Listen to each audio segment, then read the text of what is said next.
This gonna get me triggered, bro. But shout out to Dylan Does Basketball, man. Shout out to Dylan Does Basketball. What we need to know is that Nikola Jokic is almost certainly going to win MVP as long as he stays healthy. A three-peat is sitting there for him, and the guy just keeps getting better every year. And Denver is in first in the West. I think it's actually undisputed that he's the best player in the world now. He's giving you 25, 11, and 10 on 63% shooting, and he has the #1 seed in the Western Conference. Here's Embiid, wants to take Jokic. Step back three. Hit it! 47 for Joel. Embiid cracks it down. Joel Embiid has got a 50. Yo, Tomatoes in chat, bro. Tomatoes in chat, bro. The MVP race Holy. is over. I have a vote. Tomatoes in chat, bro. He's the MVP. Give him the award. Are we looking at Jokic as a top 5 player in the game? A lot of people don't, just because he hadn't had success once we got to the postseason. God.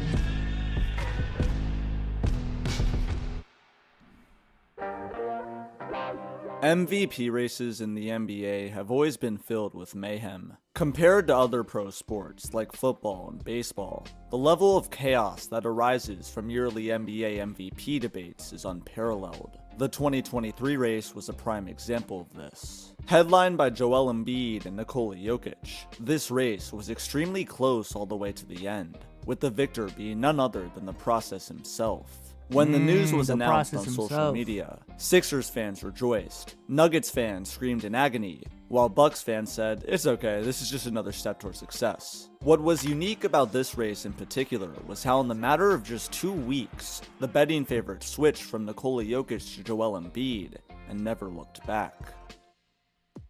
With this came jubilation, but also skepticism. Were there other off-the-court factors that came into play? Sure, it's easy to just chalk up Embiid's MVP as a sympathy award.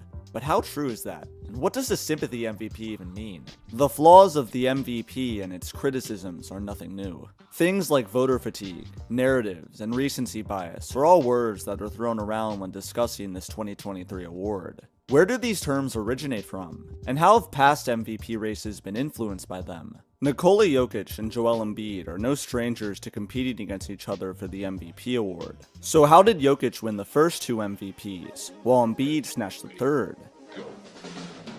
We know why, chat. Come on, bro. We know why. We know why.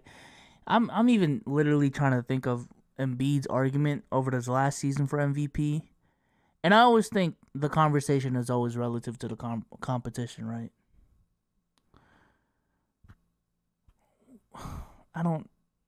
Led the league in scoring? Like, led the league in scoring, had more wins than Jokic? Like, I don't know, bro. The fan-made rivalry between these two giants started gaining steam in the fall of 2020.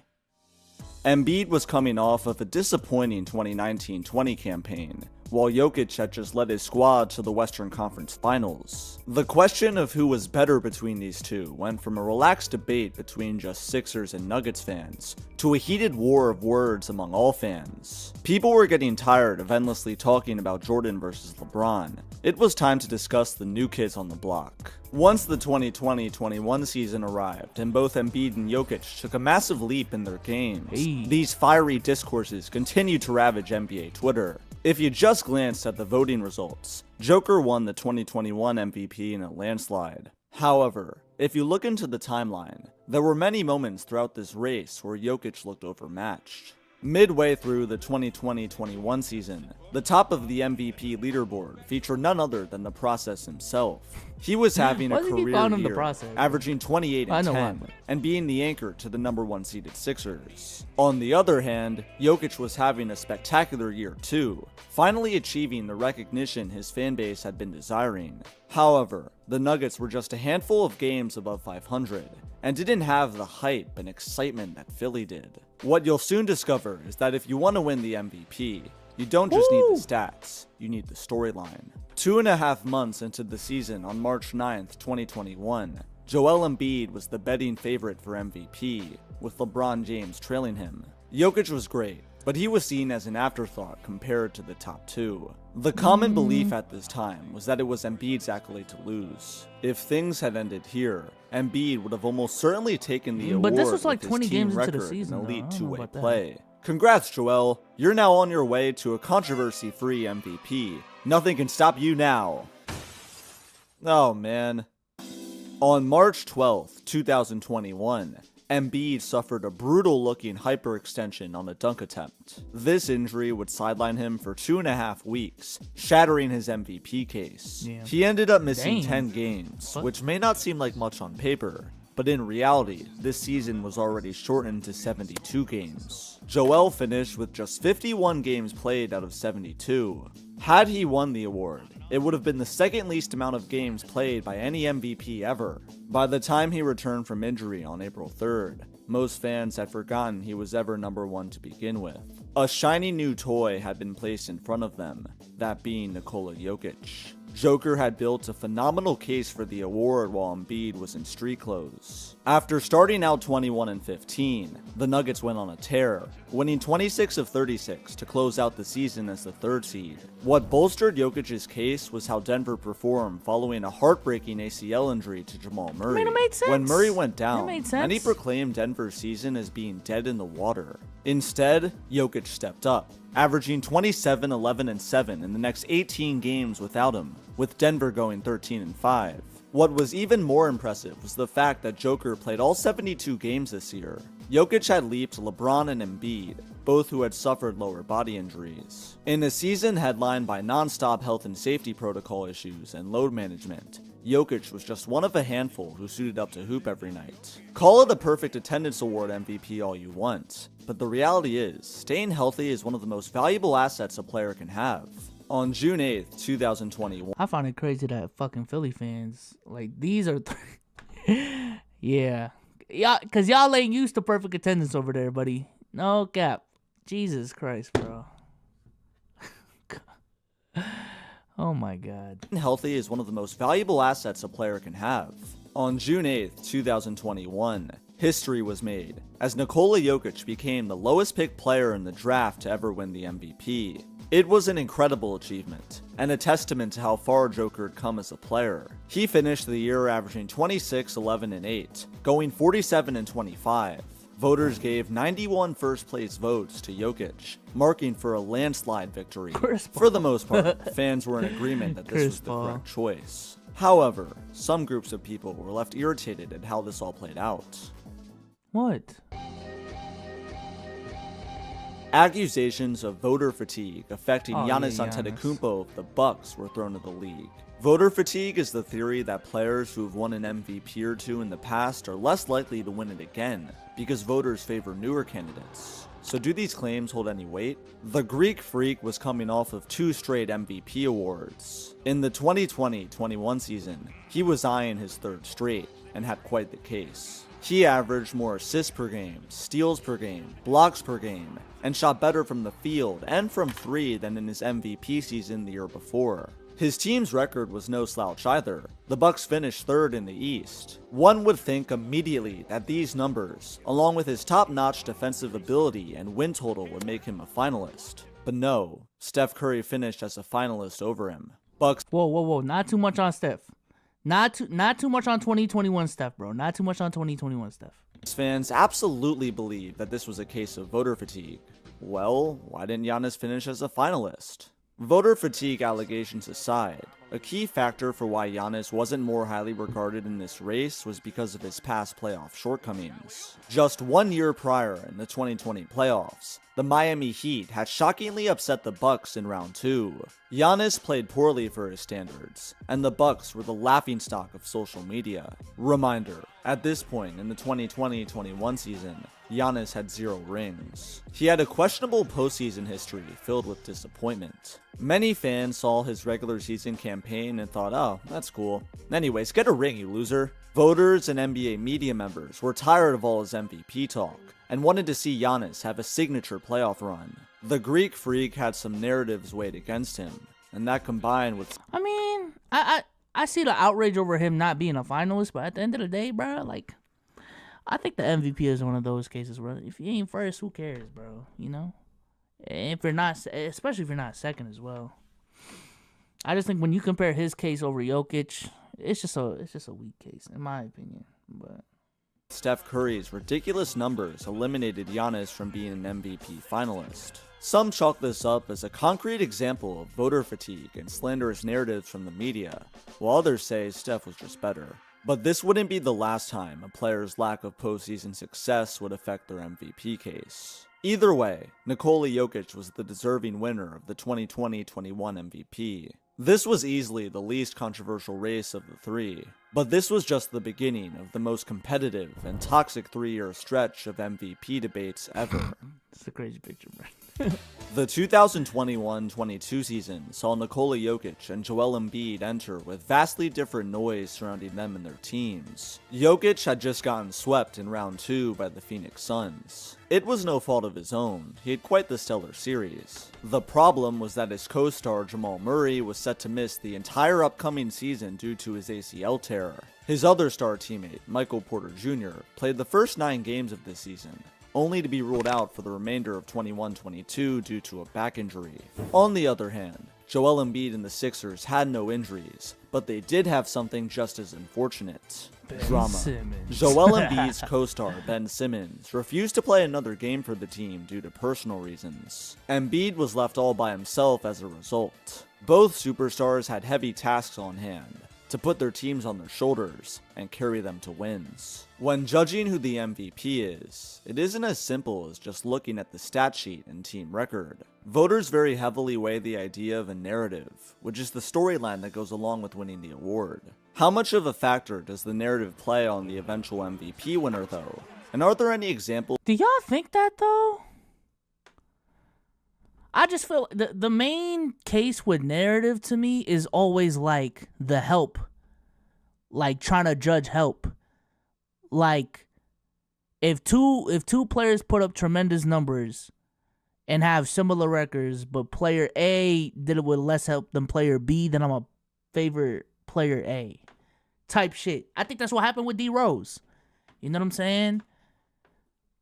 Like you could say LeBron James statistically had the better season, but the narrative comes into play with the fact that the Chicago Bulls were not healthy. Comes into play when you look at the fact that LeBron and the Heat were supposed to dominate the league, but the Bulls ended up having a better record than them. But I don't know, man. I don't know. Of this affecting the race? At the end of the day, everything is subjective. But 2 examples that stick out are 2011 and 2017. In 2011, Derrick Rose won, and in 2017, Russell Westbrook won. Back in 2011, LeBron James had just made his infamous decision to join the Miami Heat. He formed what was considered to be one of the greatest teams ever. In retrospect, they were phenomenal, but not some unstoppable beast that would win 7 titles like LeBron initially said. When the Bulls finished the 2010-11 season with a better record than the team everyone was expecting to steamroll the league, that gave D Rose a pat on the back in subsequent votes. It was a narrative that played in his favor. He won more games than the God Squad. In 2017, Russell Westbrook had a remarkable season that saw him become the first player to average a triple-double in over 50 years. On top of this, he was single-handedly leading a depleted Thunder team to the 6th seed. Their best player, Kevin Durant, had shockingly left the summer prior, leaving Westbrook all by himself.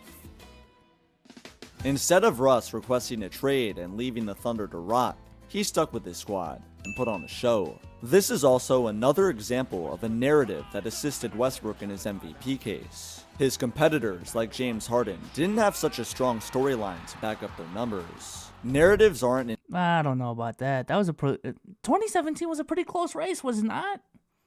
I remember those 2017 debates with Russ and Harden.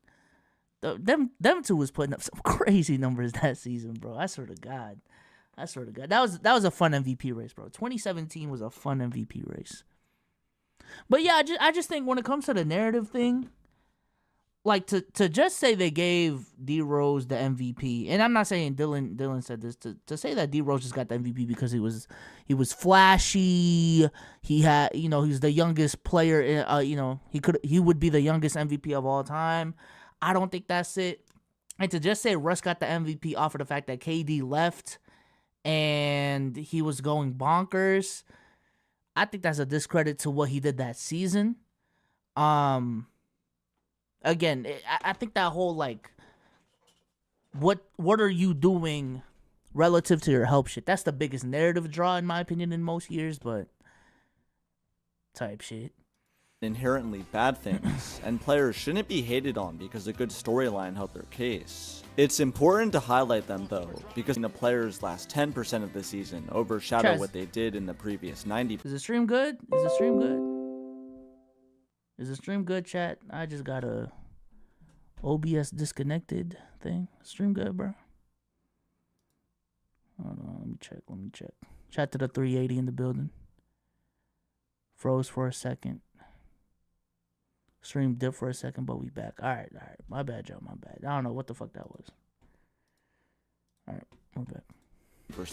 If you want to win the MVP, then you have to finish the season strong. Joel Embiid found this out the hard way. In early February of 2022, he was the betting favorite to win the award. By the end of the season, he found himself at a familiar spot, second place. Hell yeah. What happened? In the 2021-22 season, Embiid made a strong case early on for the award. In December and January, he averaged 29 and 34 points per game. On top of this, Philly was winning. Their record in early January was several games above 500, as opposed to the Denver Nuggets, whose win total was less impressive. Speaking of Denver, Jokic had kept the Nuggets afloat with their second and third best players injured. Joker was a monster, averaging 26 points, 14 rebounds, and 8 assists in the first 3 months of the season. He was sitting on top of the MVP leaderboard, but once early February rolled around, Embiid snatched the top spot away from him. NBA media members were split on who to pick, but many leaned towards Embiid for his superior team record, his defense, and the fact that he was doing it with his second best player sitting out. Many believe that once Embiid took first place, it would be a permanent grasp. After all, the only thing that could stop him was an injury, right? Yet, fast forward 3 months, and Nikola Jokic was the king of the world. So what happened? How did Joel Embiid lose the award again? And what did Nikola Jokic do to capture his second straight? On February 4th, 2022, Joel Embiid officially overtook Nikola Jokic for the top spot on the MVP ladder. On this date, the Nuggets stood at 28-24, while the Sixers were 31-21. This was following a 5-game Sixers win streak, to go along with a 3-game Nuggets losing streak. A key moment that impacted this race was the Sixers' acquisition of James Harden on February 10th. The Sixers traded for a star in the beard. What this move did as it pertains to the MVP race affected the narratives and expectations surrounding Joel Embiid. First off, getting Harden now made the Sixers season a championship or bust. No longer were they an undermanned team missing their second best player. Now, they needed to play like a championship contender, and had zero excuse to not perform like one. This also ended a narrative that was helping Embiid's MVP case. Ben Simmons was gone. All the memories of Embiid lifting the Sixers in the 58 games without Simmons were forgotten. Had Simmons stayed on the team and continued sitting out for the remainder of the season, the NBA media would have absolutely used it to uplift Embiid's case. But now, since he had James Harden on his side, the narrative of Embiid having no help was dead. As mentioned before, the later part of the season, particularly post-All-Star break, is the make it or break it stretch for the MVP. Philly went 16-8 in this period, while Denver went 15-9. This was where Jokic jumped to number 1. While on paper, one would just shrug their shoulders at these two records and say, what's the big deal? But the reality is that Denver exceeded their expectations, while Philly failed to meet theirs. Most casual fans and voters formed their opinion on a player from a select few nationally televised games, and Joel Embiid either found himself losing or being outdueled in these heavily anticipated matchups. Two games that negatively impacted Joel Embiid's case came against Brooklyn and Milwaukee in March of 2022. Embiid first played the Nets on March 10th, where he got destroyed by Kevin Durant and Kyrie Irving at home. Fans across the globe tuned into this matchup, with much of the attention stemming from the return of Ben Simmons to Philly. This could have been Embiid's chance to show the world why he deserved to be the MVP, but instead, his team lost by nearly 30 points, as he shot just 5 of 17 from the floor. Against fellow MVP candidate Giannis Antetokounmpo on March 29th, Embiid was thoroughly outplayed by the Greek Freak, even having his game-winning layup attempt smacked against the backboard by Giannis. Once again, it was yet another missed opportunity for Embiid to build his case up. Embiid outdueled Giannis in a 42-point performance 1 month prior on February 17th, but everyone had already forgotten about that. Giannis's 40-point game on March 29th was more valuable than Embiid's 42-point game on February 17th. Call it unfair or irrational, but the reality is that voters remember the more recent over the distant. I'm gonna be honest, if I do have one pet peeve about the MVP race, it is recency bias and the constant updating of an MVP ladder. I think that's what really gets people fucked up. Is like at the end of the season, we should look at a holistic approach as to who's had a better season. But this whole idea of let's take it week by week, I think it removes a lot of context from like what the fuck is going on from the season as a whole. You know what I'm saying? And it essentially puts a lot more credence and a lot more credit to like these one-on-one matchups, or not one-on-one matchups, but like one-off matchups against like MVP candidates. Like Embiid dropping 40-something on him, it might have been 50-something on Jokic last year should not have mattered at all. And inversely, like Kyrie and KD cooking the Sixers and Giannis's performance against the Sixers should not have mattered at all, bro. Like, if there's one thing we can agree on, is that the MVP should be, if we're number one, it's a regular season only award. And number two, it should be a holistic award, not who finishes the race stronger. You know what I'm saying? So. Past. Jokic had lower expectations than Embiid due to his injured supporting cast, which is why all of his big games weren't held under a microscope like Embiid's. But the moment that swayed the MVP discussion in Joker's favor the most was easily the result of the head-to-head duel between Jokic and Embiid. Really? In this March 14th Battle of the Bigs, the Denver Nuggets beat the Sixers in a close fight till the end. If you compare Jokic and Embiid's stat sheets, it's fair to say that one didn't vastly outperform the other. So why did this game help Jokic while hurting Embiid? The reasoning is simple. Denver won.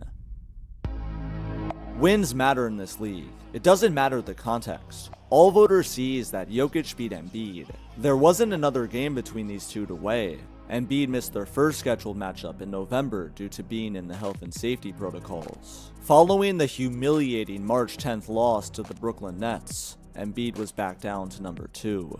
In early April, following the Sixers' narrow loss to the Bucks, Embiid fell to number 3 below Giannis. The significance of head-to-head matchups must not be underestimated. Post-All-Star break, Jokic turned up his game to another level. Which is so weird, because to me, it really started in the 2020 season.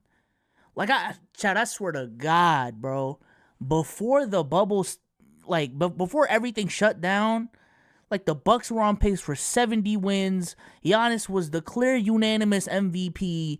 And then Bron comes into a road Clippers game, which is technically not even a road game, but essentially he beat the Clippers and the Bucks in the same weekend, and like everyone was just going crazy. Oh, is this y'all MVP, bro? Is this y'all MVP? Bron just cooked him, and then for the whole season, Motherfuckers like I think it was Rachel Nichols wanted to bring up Kobe in the MVP discussion, and like LeBron having to carry the Lakers through Kobe's death.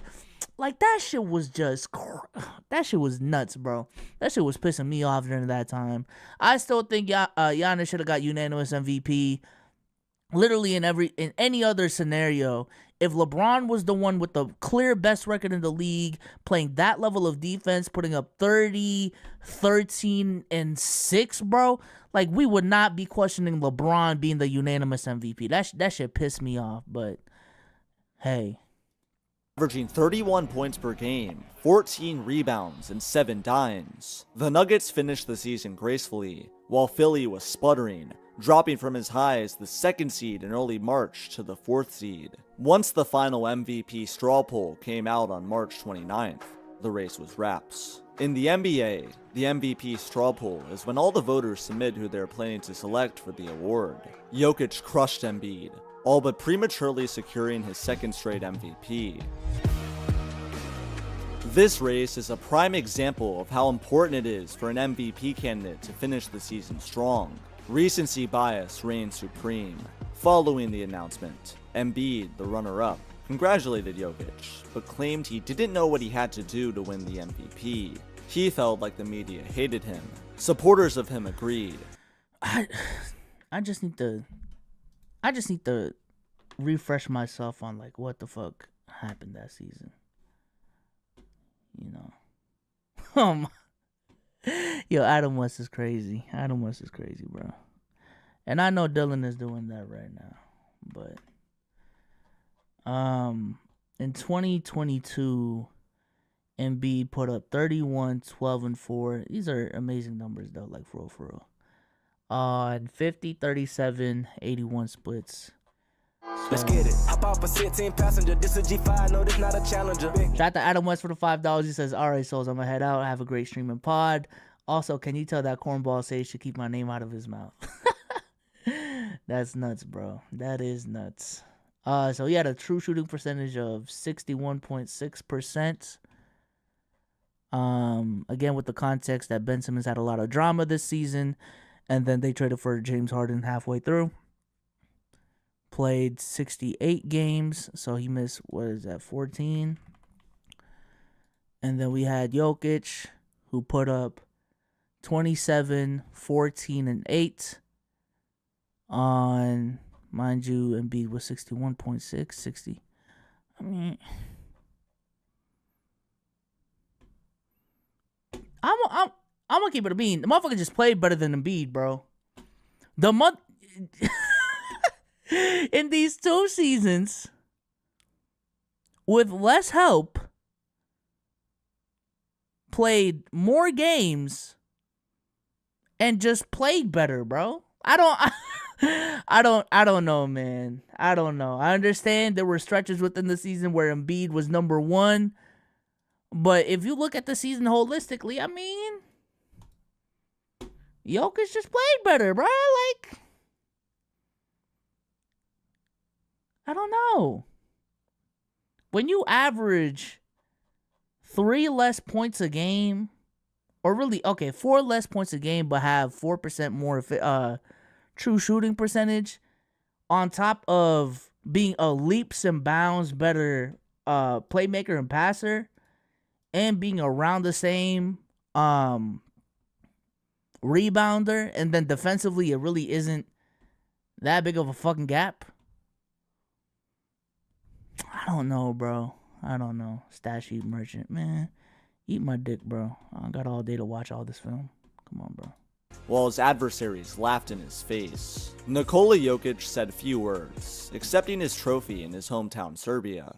Surely this would be the end of the Jokic-Embiid MVP debates. It was already rare enough that the same 2 players duked it out for the trophy 2 years in a row. No way they'd do it again, right?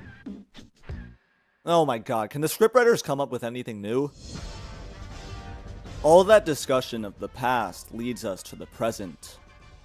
The 2022-23 MVP race was the most intensely debated race of the 3. Immediately, one factor that came into play by default was voter fatigue. Only 3 players in NBA history have won 3 straight MVPs in a row, Was Jokic going to be the fourth? Is the theory true that a player's chances lessen if they won 1 or 2 straight MVPs the season before? Someone who experienced voter fatigue after winning just 1 MVP was James Harden. In June 2018, James Harden capped off his remarkable 2017-18 campaign with his first ever MVP award. It was long overdue to most of his fans. Many of them felt strongly that Harden deserved the prior 2016-17 MVP that went to Russell Westbrook. In October 2018, before the upcoming season, ESPN writer Zach Lowe said that a James Harden repeat of the MVP seemed weirdly improbable. Lowe wondered why Harden wasn't the favorite, and pointed out that many voters only gave Harden the 2018 MVP as some sort of a shrug. Lowe implied that the voters didn't like watching Harden play, and voted for him in 2018 because they felt bad he lost out on the 2016-17 MVP. Essentially, what Zach Lowe proposed here is that the voters for the MVP had ruled out James Harden for the award before the 2018-19 season had even begun. Despite having won the accolade the prior year, he wasn't even close to the favorite to repeat. This was extremely odd, especially considering that there were few signs that Harden's game was slowing down. Harden ended up being beaten by Giannis Antetokounmpo for the 2019 MVP, in a close battle that could have gone either way. This paragraph looks like damning evidence that voter fatigue played a role in Harden's 2019 MVP campaign. Harden experienced voter fatigue in his attempt to win 2 straight MVPs. So what about 3 straight? Fast forward to 2023. Following Embiid's second-round flameout to Boston and Jokic's championship, the NBA world had more tinfoil hats on than ever. Embiid's MVP was called a pity award and a sympathy MVP by fans across the globe. So how accurate is this assessment? Did Jokic deserve it? And did he experience the dreaded voter fatigue? Similarly to past years, Jokic had a great start to the season, while Embiid opened up sluggish. The moment that catapulted Embiid's MVP case into mainstream status was his 47-point bomb in January. Against Jokic in their head-to-head, Embiid destroyed him and got the W. The cherry on top was Embiid hitting Jokic with a dagger step-back 3. It's as if Sixers fans had written the script for this game. It went perfectly for Embiid. I remember those tweets. Before this matchup, Embiid's MVP case was barely talked about. Ah, man. We don't want to talk about Tatum's case that first month, man. That first month was good for me, man. I ain't gonna lie. Celtics was rolling. Tatum was putting up the numbers. Then at some point, the motherfucker just started messing, bro. About. Afterwards, it was all the rage on social media. Damn it! Spectators soon realized that for the 3rd straight year, they'd be subjected to non-stop bickering between these two fan bases. Shifting to off the court, sports media members that you see on TV like Stephen A. Smith, Kendrick Perkins, and Skip Bayless all hold immense amounts of power. Their voices echo throughout the NBA community, and often influence sports writers who have MVP votes one way or the other. Sixers fans and Embiid fans alike spend a ton of energy promoting and advertising Embiid's achievements on social media.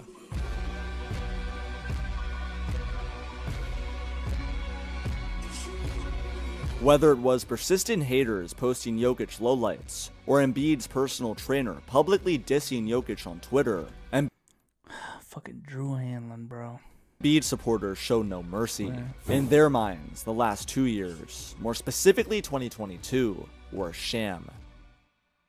But seriously, how could some murmuring on social media possibly affect an MVP case? Usually it wouldn't, but once Denver started struggling in early March of 2023, the tide began turning. The Nuggets went on a 4-game losing streak, and one aspect of Joker's game that was put on blast was his defense. Suddenly, fans from all walks of the league came out of the woodwork to criticize Jokic's mediocre interior defense. His defensive lowlights were uploaded to Twitter and Reddit, and received hundreds of thousands of views. On top of this, Joel Embiid turned up his game to another level, breaking scoring records and hitting game winners like it was nothing. While Jokic was falling, Embiid was rising. Remember, the last month or two of a season post-All-Star break determines who the MVP is. A strong end to the season helped Jokic in 2020. Yeah, I think this season really showed me that when push comes to shove, like how you close off the season really matters, which again, I think the leaderboard is so ass, bro. The leaderboard is so ass, bro. But if you really think about it, when you look at these close races, that ultimately is what decides it. Because even in that 2017 race, holistically, I would still give it to Russ. But when Russ hit that game winner in Denver, ironically, had a 50-point triple-double, that's when motherfuckers really decided, okay, yeah, Russ is the MVP. Russ is the MVP. You know? So shit like that really does matter, though, for real. 22. But now, his less than stellar finish in 2023 was hurting him. A narrative was starting to form surrounding these two, it being that Joel Embiid deserved at least one MVP from this 3-year stretch, and Nikola Jokic didn't deserve to be in the esteemed 3 straight MVP group due to his lack of playoff success. It's really tough to vote a guy who hasn't even been to the finals as MVP for the 3rd straight year. Which is crazy, because who the fuck cares, bro? Who the fuck cares? What does the playoffs have to do with the regular season, bro? If bro has the best regular season for the next 3 years and just doesn't happen to win the championship, he still deserves those MVPs, bro. Shit is so lame. Shit is so lame, bro.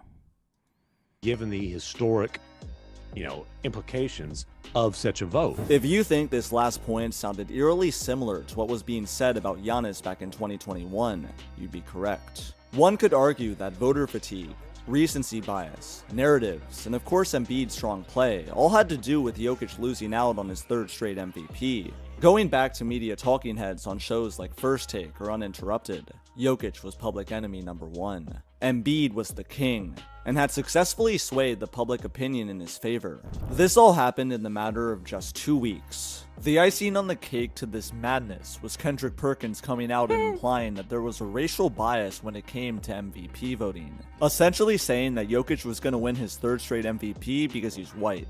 Perkins received heavy backlash for this comment, and many point to this moment as a prime example of how toxic this whole debate has become. According to Nuggets head coach Michael Malone, Jokic was turned off by the quote-unquote ugly MVP conversations. There was no opportunity for these two bigs to meet again on the floor. In their last scheduled matchup in late March, Embiid sat out due to a calf injury. He was lampooned for this decision, but it ended up working out in his favor. Had he played and gotten outdueled, it's possible that Jokic would have gained the momentum needed to win the award. On top of this, Embiid made comments just a few days prior, sneakily dissing Jokic and critiquing the MVP process. He questioned why Jokic won the MVP in 2022 as the 6th seed. On paper, JoJo has a point, but in reality, Denver won just 3 less games than the 4th-seeded Sixers did. Embiid also took shots at Jokic's defense, saying that the analytics that claim he's one of the best defenders don't make sense at all. Embiid here is referring to the advanced stat called Raptor, which ranked Jokic as the 4th best defender in the league. That wasn't all. Embiid also questioned why he had the most pressure to win a title, while Jokic, the 2-time MVP, hadn't won anything either. Of course, he didn't actually say Jokic's name, about it, but it doesn't take a genius to realize who he's talking about. It's clear that JoJo was not fond of the criteria used by MVP voters. To sit out after saying this though, yeah, it was like throwing gasoline onto the fire. Luckily for Embiid though, NBA fans have the memory of a goldfish, and this moment was soon forgotten. Jokic started sitting out games as the season concluded, while Embiid played and dominated. The icing on the cake was a 52-point explosion against the Celtics at home, which all but confirmed what many believed. The MVP was Embiid's, which he indeed won. Lame ass 50 burger. God. A winner who stands as one of the most controversial picks for the award ever. If a fan wants to argue that Embiid's 2023 MVP was assisted by voter fatigue and narratives, then that's perfectly legitimate. But there's countless MVPs in NBA history that have been influenced by the same aspects. Whether it's the 2011 Derrick Rose MVP benefiting from the narrative that the Bulls won more games than the super team Heat, or James Harden in 2019 being ruled out as a favorite by many voters before the season began due to him already winning an MVP the previous year, or even Giannis in 2021 being excluded from being an MVP. The James Harden voter fatigue was funny because it wasn't even because James Harden was winning it too much. It was just like, yo, you are in the race too much. Because in 2015, he came second place. In 2017, he came second place.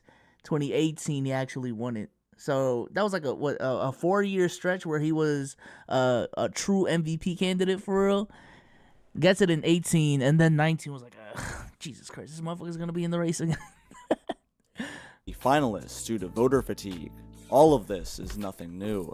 Joel Embiid benefited from voter fatigue directed towards Nikola Jokic, but that shouldn't be used to diminish the great regular season he had. Jokic all but bowed out from the award by choice, missing 5 out of the last 7 games of the regular season to rest. Anyone who glosses over this fact is falling victim to recency bias. They are letting Jokic's championship and Embiid's choke rewrite regular season history. Jokic prioritized resting in preparation for the playoffs over the MVP chase, which gave all the momentum to the process. Speaking of the regular season, what so many seem to forget is that this is a regular season award. Those who voted Embiid for MVP were called out after Jokic's championship, as if— I don't know, my main thing is, the whole like 2 wrongs don't make a right thing really pisses me off when it comes to the NBA community. Because if you understand and you're on the side of like, yo, the only reason Giannis didn't win it in 2021 was because of voter fatigue, and you think that's wrong, why the fuck would you penalize Jokic for the same thing? Oh, but Giannis got voter fatigue. Why can't Jokic? All right, bro. Like, Jesus Christ. So you just want to continue this cycle of being ass, right? Like, this shit is crazy, bro. if this fantastic run should have any bearing on the voting process. Embiid choking in the second round doesn't make his MVP undeserving, because the MVP doesn't count postseason play. Jokic has a myriad of reasons for why he deserved the award, but him winning a championship is not one of them. No matter which side you're on, what should be agreed upon unanimously is that the debates surrounding this topic, especially in the last 3 years, have been extremely toxic. With such a highly coveted award only given out to one special player each year, someone will always be left feeling wrong. And with the continuing rise of social media, this bickering won't be going anywhere. It's only just arrived. In due time, if this continues, the aura and mystique surrounding the MVP award itself may start to deteriorate. It already has. Kevin Durant said the same thing himself. It already has, The bro. MVP is being talked about too much. The mystique of being an MVP has got, like, it's not what it once was. It's like, we talk about it too much, simply put. Maybe it's something about these two players that gets everyone going. Well, it's a good thing they both now have what they want. Embiid has his MVP, and Jokic has his championship. It's perfectly balanced. The Embiid-Jokic drama can finally rest. Because there's no way we're getting a part 4 of this, right? Wait, you're telling me they're just entering their primes? Damn it. Hey, shout out to Dylan for the video, man. Ultimately, I still think Jokic got robbed for the MVP this season. I don't really look at narratives. I'm just looking at your season as a totality. Every single year, that's always my argument. Like, what is your season in this 82 game window compared to the field? That's always my criteria with the MVP award. And when you look at Jokic's season over compared to Embiid's this past season, like, let's just do a quick analysis again. We're looking at Embiid, who averaged 33, 10, and 4. Again, this is insane efficiency. These are insane numbers. So no one is saying Embiid had like a bad season. Shot 65% from the field. True shooting, really 66 if you want to round up. 33, 10, and 4, 66. And then you look at Jokic, who had 25 points, 12 rebounds, 10 assists. I feel like that 10 assists from a fucking center is insane. And seeing a center put up 25 and 10 to me is so crazy compared to seeing a center put up 33. And then on the defensive end, I'm gonna just keep it a bean. I think they're equal on the defensive end at this point in their career. And then efficiency-wise, I think Embiid actually has Jokic beat out. No, he does not. No, he does not. I'm bugging. That's tough. All the advanced analytics also point to Jokic. And then in terms of record,